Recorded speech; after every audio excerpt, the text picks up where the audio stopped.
बच्चों, संस्कृत के इस वीडियो में सभी का स्वागत करती हूँ। और आज हम लोग जो पाठ शुरू किए थे अमृतम संस्कृतम, उस पाठ के कुछ प्रश्नों को हम लोगों ने पूरा कर लिया था और कुछ शेष प्रश्न थे और आज हम लोग उसको पूरा करेंगे। तो सभी बच्चे अपने संस्कृत की किताब में अमृतम संस्कृतम पाठ निकाल लेंगे, जहाँ पर कि अभ्यासः में प्रश्न दिए हुए हैं। तो अभ्यासः में जो प्रश्न हम लोग को आज करना है वह है प्रश्न संख्या 4। तो प्रश्न संख्या 4 में कल हमने समझाया था कि इसमें जो है जो पद दिए हुए हैं इनका अलग अलग विभक्ति में क्या रूप बनेगा ये बताया गया है और एक उदाहरण दिया गया है और दूसरा जो है वो उदाहरण देखकर पूरा करना है। तो ये बच्चों के लिए बहुत ही सुविधाजनक है। वो अगर अंतिम उच्चारण पे ध्यान देंगे तो दूसरे शब्द से भी वो रूप बना सकते हैं। तो शुरू करते हैं हम लोग। एकारांत स्त्रीलिंग शब्द रूपम, ये सभी पद जो है वो एकारांत हैं। और अधिकृत्य रिक्त स्थानानि पूर्यत, तो शब्द रूप के अधिकृत्य मतलब आधार पर, यानी कि जो उदाहरण दिया गया है उसके आधार पर रिक्त स्थानानि पूर्यत, खाली जगह भरें। तो यहाँ पे जो सबसे पहले उदाहरण दिया गया है वो है गति। गति शब्द है और गति का प्रथमा विभक्ति में पहले रूप है। यहाँ पे सभी विभक्तियाँ ली गई हैं, संबोधन भी है। तो इसमें सभी का एक एक रूप यहाँ पर उदाहरण दिया गया है और उसी को देखकर पूरा करना है। तो सबसे पहले गति का रूप प्रथमा विभक्ति में बना है गतिः, गति, गतयः। यहाँ पे छोटी ई और बड़ी ई के उच्चारण में मात्रा का ध्यान रखना है। छोटी ई में 1 मात्रा का समय लगता है, बड़ी ई में 2 मात्रा का समय लगता है। तो उसी तरह से अगर हम उच्चारण करेंगे तो हमें ये पहचान हो जाएगी कि यहाँ पे छोटी ई है और यहाँ पर बड़ी ई है। तो ह्रस्व और दीर्घ का ध्यान रखना है। ह्रस्व मतलब होता है छोटा और दीर्घ मतलब होता है बड़ा। तो गतिः, गति, गतयः, गतिः, गति, गतयः। तो मति शब्द है, तो मति शब्द से भी प्रथमा विभक्ति में वही उच्चारण बनेगा, अंतिम उच्चारण मतिः, मति, मतयः, मतिः, मति, मतयः। तो यहाँ पे लिखा हुआ है, जो मति शब्द हमने उदाहरण वाला इसमें नहीं लिखा है, ये सभी खाली जगह में जो भरे जाएंगे उनको लिखा गया है। सब में 2-2 खाली जगह है, एक लास्ट में सप्तमी वाले में 3 खाली जगह है। तो यहाँ पे 3 पद लिखे गए हैं और बाकी सब में 2-2 खाली जगह है। तो बच्चे इसका ध्यान रखेंगे और किताब लेकर उसमें देख के तुरंत भर लेंगे। तो मति शब्द से बना है मतिः, मति, और मतयः जो है वो किताब में लिखा हुआ है मतयः, मतिः, मति, मतयः।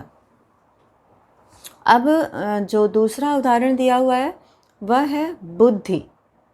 बुद्धि द्वितीय विभक्ति में बुद्धि से क्या बनेगा रूप? बुद्धि से रूप बनेगा बुद्धिम, बुद्धि, बुद्धिः, बुद्धिम, बुद्धि, बुद्धिः। और अब जो खाली जगह के लिए शब्द दिया गया है वह है प्रीति। प्रीति शब्द दिया गया है और प्रीति का द्वितीय विभक्ति में रूप बनाना है और द्वितीय विभक्ति में रूप बनेगा प्रीतिम, प्रीतिः। जैसे कि बुद्धि से बुद्धिम, बुद्धि, बुद्धिम, बुद्धि। तो यहाँ पे जो है वो बहुवचन में यहाँ पे बुद्धि शब्द से बुद्धिः बना है। तो यहाँ पे प्रीतिः शब्द जो है वो बहुवचन में बनेगा। प्रीतिम एक वचन में हो गया और बीच वाला द्विवचन किताब में लिखा हुआ है प्रीति, और प्रीतिः शब्द जो है वो बहुवचन का है। तो इस तरह से जो पहला शब्द है, जो पहला पद है वो पहले खाली जगह में लिखना है और जो दूसरा पद है वो दूसरे खाली जगह में लिखना है, चाहे वो द्विवचन में हो चाहे वो बहुवचन में हो, चाहे पहला खाली जगह द्विवचन में हो या एक वचन में हो या बहुवचन में हो।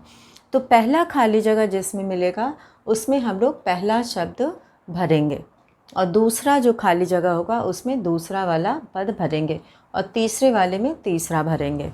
तो इसका ध्यान रखना है, नहीं तो उत्तर गलत हो जाएगा। और किताब में जो लिखा हुआ है पहले से उसको पहले लिख लेना चाहिए और खाली जगह वाले के नीचे अंडरलाइन करना चाहिए। चाहे कॉपी में लिख रहे हो या परीक्षा में लिख रहे हो तो वहाँ पर अंडरलाइन ज़रूर करना चाहिए जहाँ पे हम खाली जगह भर रहे हैं, ताकि पता चले कि खाली जगह के लिए आपने कौन सा शब्द चुना है, कौन सा पद चुना है। तो यहाँ पर प्रीति शब्द से प्रीतिम, प्रीतिह बना है, बहुवचन में प्रीतिह है और एक वचन में प्रीतिम है और द्विवचन में प्रीति हो जाएगा। और अब जो तीसरा उदाहरण यहाँ पर दिया है, तीसरा उदाहरण है तृतीया विभक्ति का नीति। बड़ी ई है फिर छोटी है, नीति, नीति। और इसमें जो है एक वचन में रूप बनेगा नीत्या, नीतिभ्याम, नीतिभिः। तृतीया विभक्ति में नीति शब्द से रूप बनेगा नीत्या, नीतिभ्याम, नीतिभिः, नीतिभिः। तो इसी तरह से शांति शब्द से बनेगा शांत्या, शांत्या एक वचन में बनेगा। और शांतिभ्याम यहाँ दूसरा जगह खाली है तो यहाँ पे शांतिभ्याम बनेगा। और तीसरा जो है बहुवचन का रूप पुस्तक में पहले से लिखा हुआ है, तो शांत्या, शांतिभ्याम, शांतिभिः। और अब जो है वो हम लोग चतुर्थी विभक्ति का रूप यहाँ पे भरे हैं। तो चतुर्थी विभक्ति के लिए यहाँ पे जो उदाहरण दिया गया है वह है मत्यई या मतये, मत्यई या मतये। ये दो रूप बनता है यहाँ पर, मतिभ्याम, मतिभ्यः। मत्यई या मतये, मतिभ्याम, मतिभ्यः। तो प्रकृति शब्द से इसमें भी अंत में जो है ईकारांत है, ई स्वर है, तो यहाँ पे चतुर्थी विभक्ति का प्रयोग है। तो चतुर्थी विभक्ति में मति से मत्यई बनता है, तो प्रकृति से प्रकृत्यई, प्रकृत्यई, प्रकृतये, प्रकृत्यई, प्रकृतये। तो ऐ का उच्चारण करेंगे, ए का, ए होता है, तो प्रकृत्यय, प्रकृतये। यहाँ पे ए का प्रयोग है, यहाँ ए का प्रयोग है। और प्रकृतिभ्यः, प्रकृतिभ्यः। तो अंतिम उच्चारण के साथ जो है वो भ्यः का यहाँ पे योग है, प्रकृतिभ्यः। और अब हम लोग यहाँ पे करेंगे कीर्ति। कीर्ति पंचमी विभक्ति में कीर्त्या, कीर्त्याः, कीर्तेः, कीर्त्याः, कीर्तेः। ये दो पद बना है, उसमें से किसी भी एक का प्रयोग किया जा सकता है, कीर्त्याः, कीर्तेः। और कीर्तिभ्याम, कीर्तिभ्यः लिखा है, तो यहाँ पे कृत्योः लिखे हैं कीर्ति शब्द से। कीर्ति शब्द यहाँ पे छूट गया है पंचमी में। अच्छा, नहीं, छूटा नहीं है, ये तो उदाहरण में दिया हुआ है।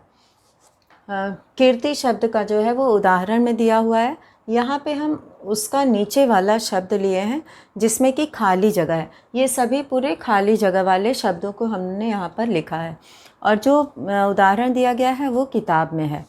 तो इसको लेके बच्चे ये ना सोचें कि यहाँ पे कुछ शब्द छूट गए हैं, किताब में तो बहुत सारे शब्द दिए हुए हैं। तो उदाहरण वाला यहाँ पे हमने नहीं लिखा है शब्द, और जो खाली जगह भरना है केवल वही लिखे हैं। तो अब जो है हम लोग यहाँ पे गीति शब्द, कीर्ति पंचमी विभक्ति है और गीति का भी हमें पंचमी विभक्ति का खाली स्थान भरना है। तो गीति पंचमी विभक्ति में हो जाएगा गीत्याः, यहाँ पे विसर्ग लगेगा, गीत्याः, गीत्ये, यहाँ पे गीत्येह और गीत्याः पंचमी विभक्ति है, तो यहाँ पे विसर्ग लगेगा, गीत्याः और गीत्येह। ये दो पद आया। तो यहाँ पे जो है हम लोग जो रूप बनाएंगे वो है गीत्याः और गीत्येह। और जो दूसरा पद बहुवचन का रूप बनेगा गीतेभ्यः, वो बनेगा गीतेभ्यः।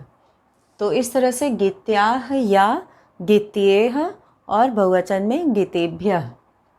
तो ये हो गया गीति शब्द से, गीति शब्द से बना पद गीत्याः पंचमी विभक्ति में, गीत्येह और गीतेभ्यः।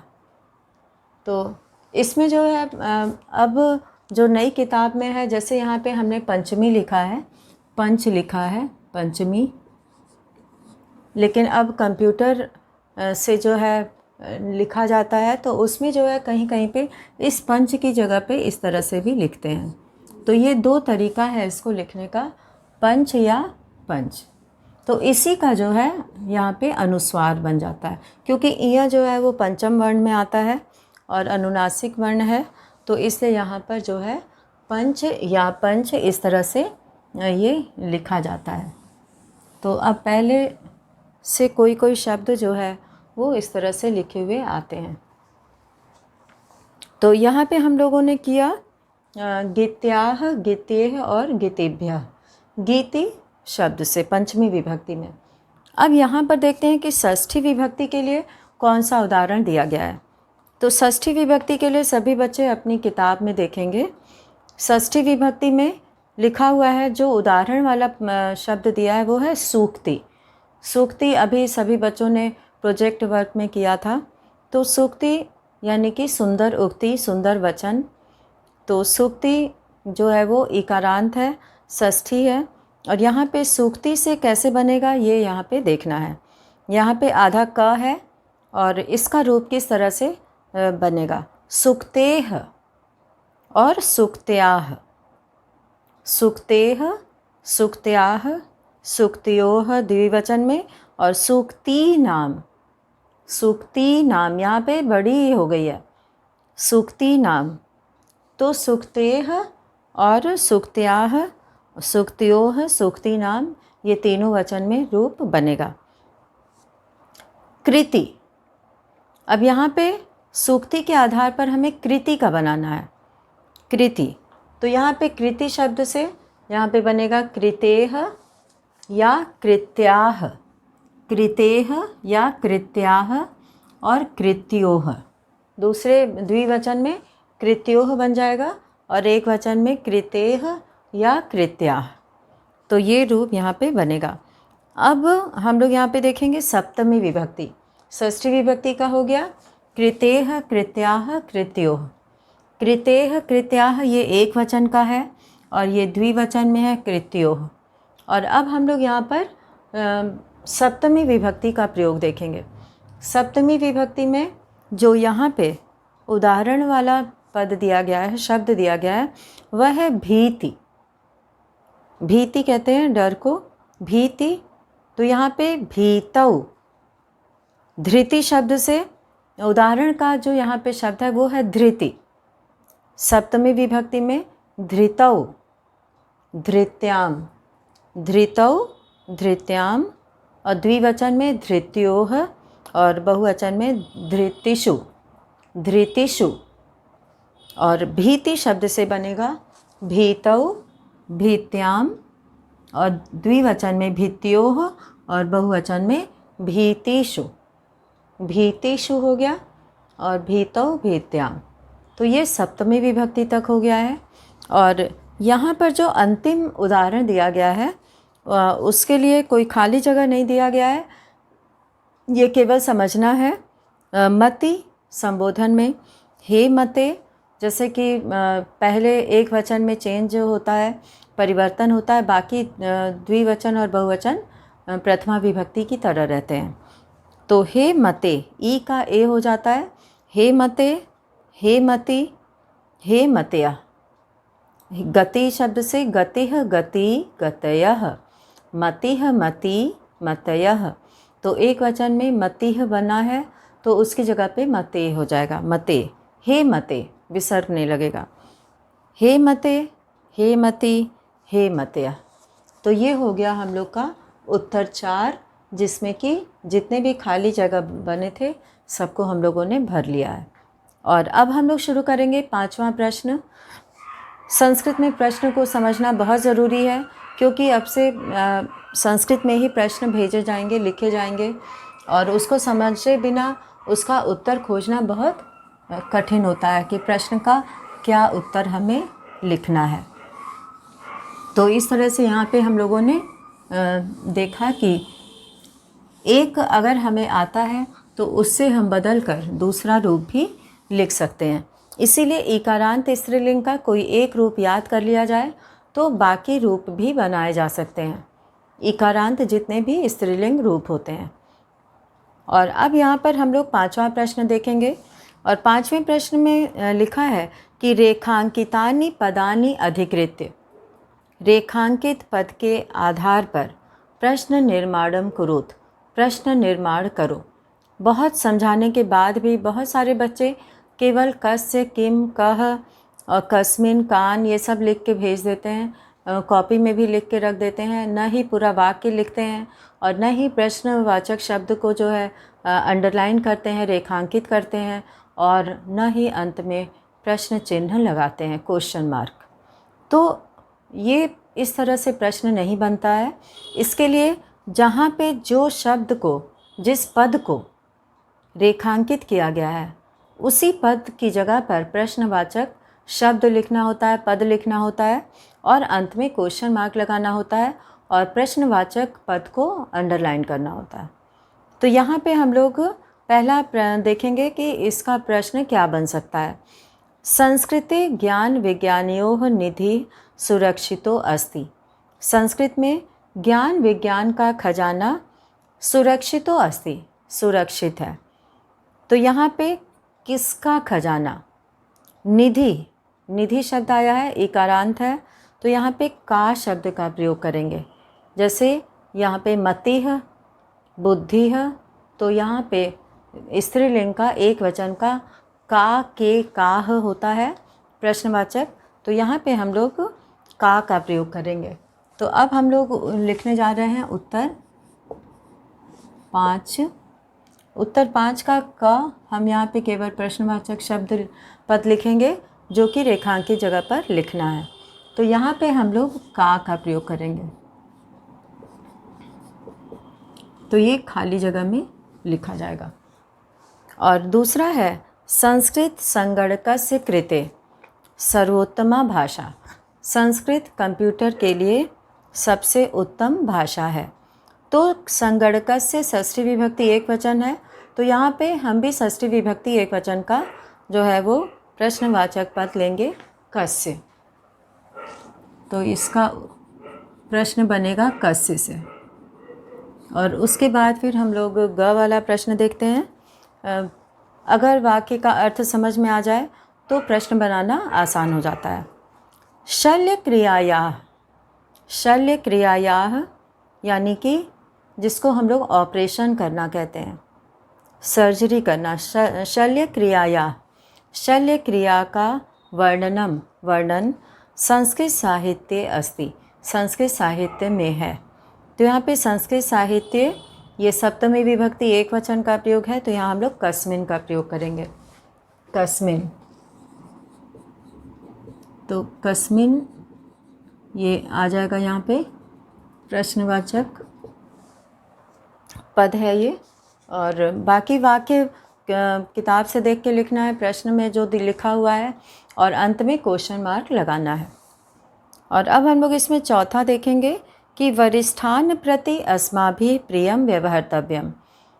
वरिष्ठान, वरिष्ठ कहते हैं बड़े लोगों को, जो बड़े होते हैं उनको वरिष्ठ कहा जाता है। वरिष्ठान प्रति, बड़ों के प्रति, अस्माभिः हमें, प्रियम व्यवहर्तव्यम प्रिय व्यवहार करना चाहिए, अच्छा व्यवहार करना चाहिए। तो वरिष्ठान है तो यहाँ कान हो जाएगा, किसके प्रति, तो यहाँ इसका प्रयोग करेंगे। तो इस तरह से हम लोग का हो गया 5वां प्रश्न। और छठे प्रश्न में विभक्ति और वचन बताना है। और इस तरह के प्रश्न संस्कृत में बहुत बनते हैं कि पद दिया हुआ है और उसमें कौन सी विभक्ति है, कौन सा वचन है। तो यहाँ पे एक उदाहरण दिया है यथा। पहले हम लोग प्रश्न पढ़ेंगे उदाहरणानुसारम, इसमें 2 पद है, उदाहरण अनुसारम, उदाहरण के अनुसार पदानाम, पदों का, क्योंकि ये संस्कृत में शब्द लिखे हुए हैं, ये पद हैं। विभक्तिम वचनं च, वचनम च, विभक्तिम वचनम च, और वचनम च को मिला देने से म जो है वो इया में बदल गया है, वचनन च हो गया है। लिखत मतलब लिखो। तो यहाँ पे सबसे पहले ऊपर शीर्षक डला हुआ है पदानी विभक्ति वचनम। यथा मतलब जैसे, संस्कृतेह, संस्कृत पद है, इसमें जो है कौन सी विभक्ति है, षष्ठी एक वचनम, षष्ठी एक वचनम। तो यहाँ पे हम लोग गति शब्द से लिखेंगे। अभी हम लोग ये सब पूरा पढ़े हैं, तो इसमें से भी हम लोग देख के कर सकते हैं। जो अभी हम लोग चौथा प्रश्न पढ़े हैं, उससे हम लोग, उसकी सहायता से हम लोग इसे पूरा कर सकते हैं। गतिः शब्द है यहाँ पे, तो गतिः जैसे कि मतिः, बुद्धिः, तो यहाँ पे गतिः में उत्तर 6 है ये, और इसमें कोई नंबर नहीं डला है, लेकिन हम नंबर डाल दे रहे हैं। पहला यहाँ पे गतिः है, और गति में जो पहला खाली जगह है वो प्रथमा विभक्ति है, और दूसरा जो खाली जगह है वचन वाला, उसमें एक वचन,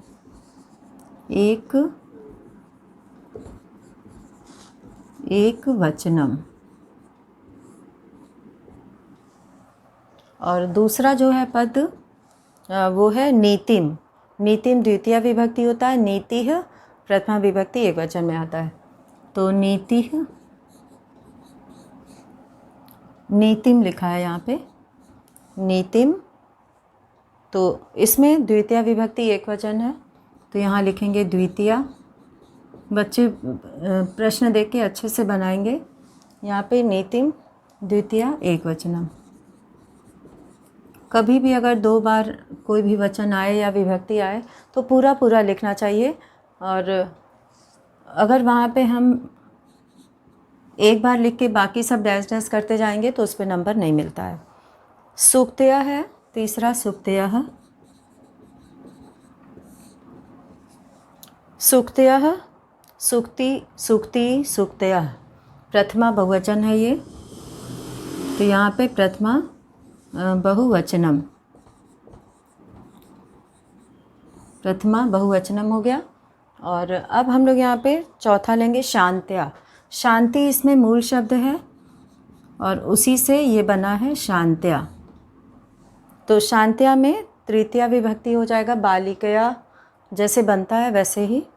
यहाँ पे इकारांत है तो शांत्या बनेगा, और तृतीया विभक्ति है और एक वचनम है,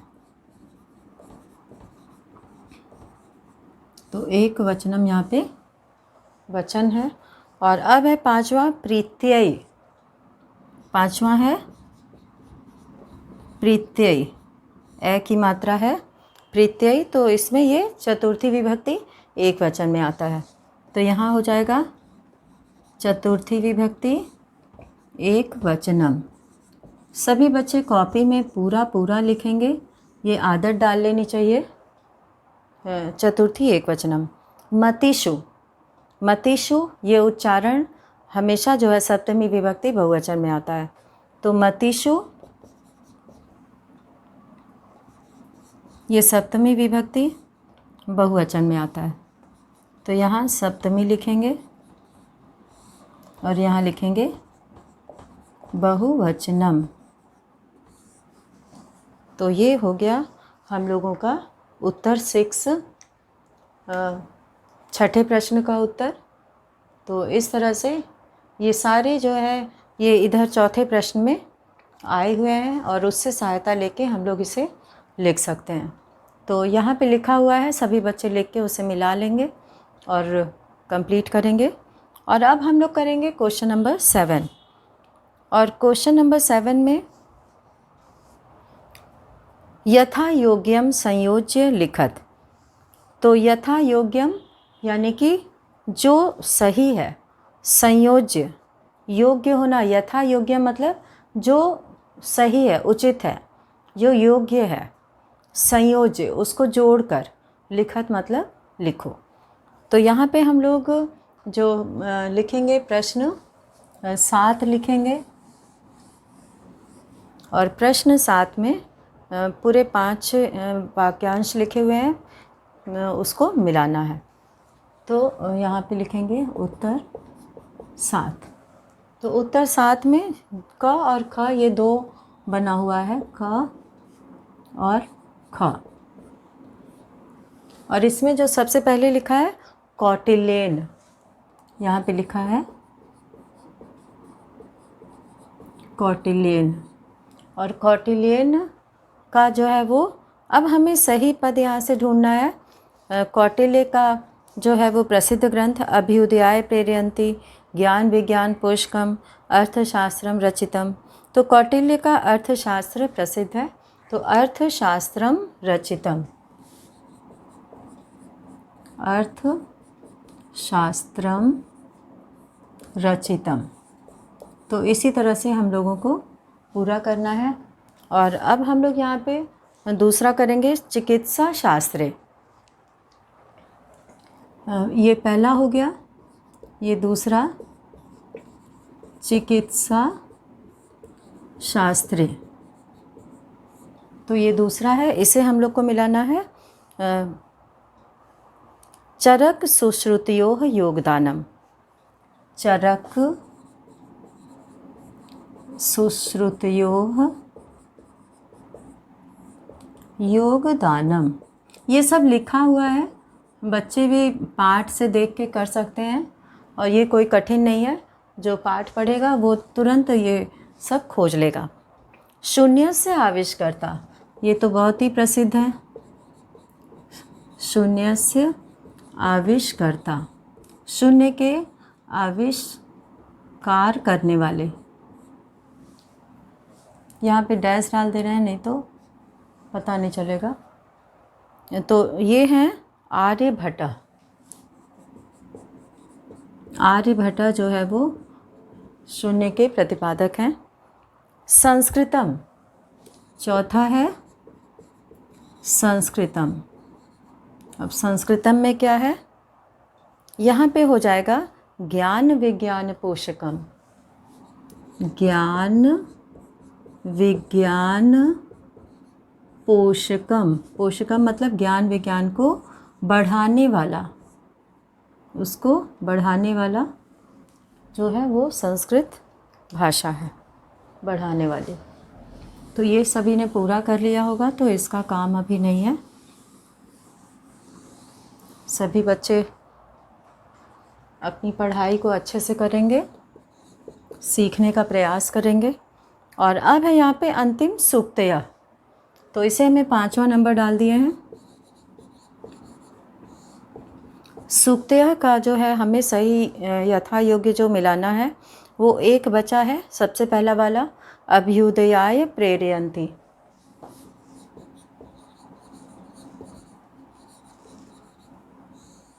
अभ्युदयाय